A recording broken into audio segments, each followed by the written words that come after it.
Hunter Biden interviewed with Andrew Callahan, and the interview has triggered a complete and total MAGA meltdown.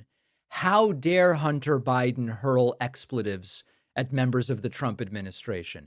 How dare Hunter Biden say F this and F that about the Trump administration? We're going to look at some clips. I really went back and forth about whether to even mention this next thing. And I do think that I need to say something about it. Many of you know that Hunter Biden has a history of substance use issues, illicit drugs as they are known. There is rampant speculation and immediate speculation because of Hunter's demeanor in this interview that he is, quote, on something, likely an upper, not a downer. I mention that not because I am making that assertion. I think it's one of these things where if I don't mention it and a whole bunch of people watch this clip and watch me discuss and analyze it, and they go, he seems sort of hopped up. How did you not mention that, David? I'm mentioning the fact that there are people speculating about it, but I have absolutely no evidence that that is going on. So I'll couch it that way as we watch these videos, as we listen to them. Interestingly, regardless of the speculation about Hunter and substances, he went off on Democrats who benefited from Joe Biden and Barack Obama, and used that selfishly and cynically. Let's listen to what he had to say. A very interesting interview. Opinions, but fuck him. Fuck him and everybody around him.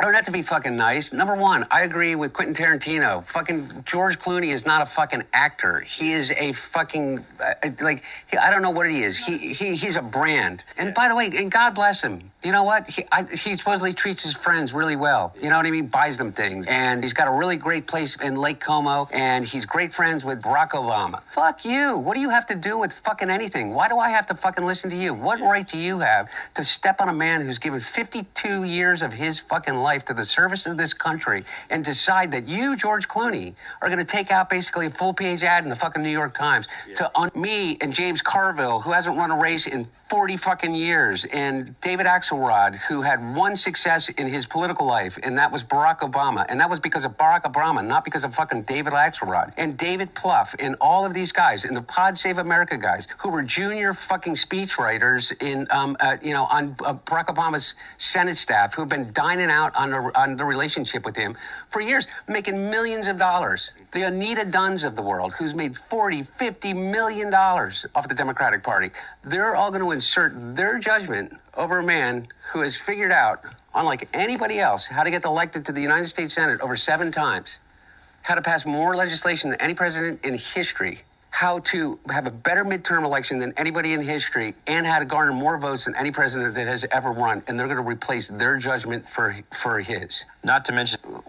Who's Jake Tapper's audience? Jake Tapper... My mom or something? I don't know. Well, I don't know. Yeah. For real, though. I don't even think it's your mom anymore. No. By the numbers, what influence does Jake Tapper have over anything? He has the smallest audience on cable news. And beyond that, I think that the book is right now on Amazon that he put out. I mean, his ratings just went to shit after he put the book out. You know, they did a lot of understandable anger from Hunter Biden at people who he feels did his dad wrong, but not just anger aimed at Democrats or the left or the media. Here is Hunter Biden calling out Trump's targeting of immigrants. All these Democrats say, you have to talk about and realize that people are really upset about illegal immigration. Fuck you. How do you think your hotel room gets cleaned? How do you think you got food on your fucking table? Who do you think washes your dishes? Who do you think does your fucking garden? Who do you think is here by the fucking sheer fucking just grit and will that they figured out a way to get here because they thought that they could give themselves and their family a better chance? And he's somehow convinced all of us that these people are the fucking criminals? White men in America are 45 more times likely to commit a fucking violent crime than an immigrant. And the media says, well, you got David Axelrod and, Rahm fucking Emanuel. Was so fucking smart, Rahm Emanuel. And so we got to understand that these people are really mad. And we got to appeal to these white voters. Rahm, the only people that fucking appealed to those fucking white voters was Joe Biden, 81 years old. And he got 81 million votes. And he did not because he appeased their fucking Trumpian sense, but because he challenged it. And he said, you can be an 81-year-old Catholic from fucking Scranton that doesn't understand it, but still has empathy for transgender people and immigrants. And nobody said, oh, Joe Biden's going to turn us into a socialist state, no matter how much they said it. But these guys think that we need to run away from all values in order for us to lead. I say, fuck you. How are we getting those people back from fucking El Salvador? I have to tell you, the delivery is one that might not be everybody's cup of tea, but this level of anger is actually justified given everything that has gone on and is going on. That I sympathize with very much. Hunter Biden weighed in on Stephen Miller. This was a sort of funny moment. I don't know anyone personally that if you took Stephen Miller isolated and you played a clip of the things that he says. Every day we arrest another alien they let into this country who raped a child, who beat a woman. Quote, all the kinky-haired, swarthy-skinned, long-despised phantoms, all the teeming ants toiling for the white man's comfort. And his little physical demeanor and not be able to say, there's something fucked up about that motherfucker. However, how do you identify and change the mind of someone who is so ignorant that they cannot discern between a fact and an outright lie? That is a topic in the Echo Machine, right? The way I wrote about it in my book, which is back here, and the way Hunter presents it, without a doubt, are two different styles. But we're kind of getting at the same point, which was so interesting about this interview, that the delivery and the tone and the erratic nature of it was notable.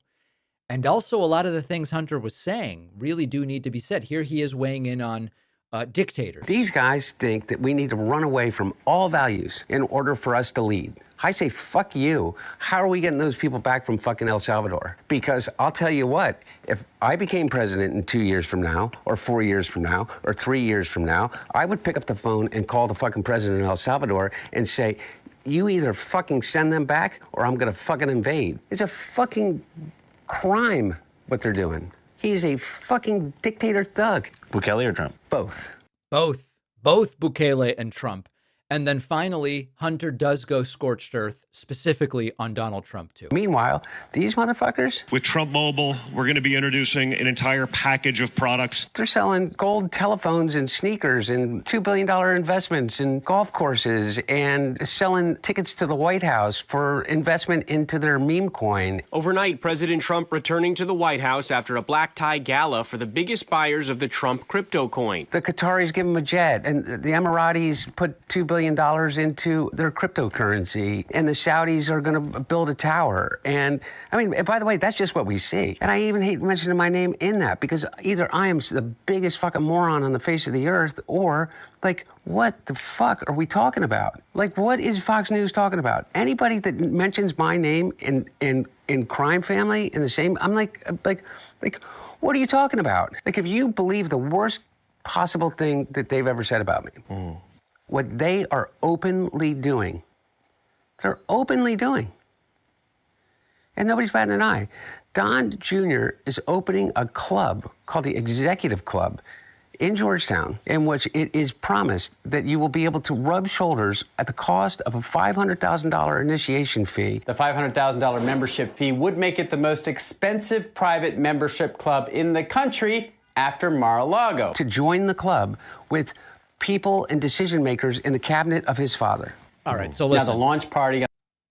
This was a fascinating interview, number one, because there are people who never want to hear from Biden's at all ever again. And to see Hunter come out and actually to take some pretty good shots at the Democratic Party and certainly at Trump, I thought was interesting to see. The way that this has triggered MAGA who are just coming out and essentially just assailing the character of Hunter, ignoring the substance of what he is saying. One of the large themes of the response to this interview that Hunter Biden did has been who would listen to a cracked out whatever. But that doesn't really address the substance of what Hunter is saying.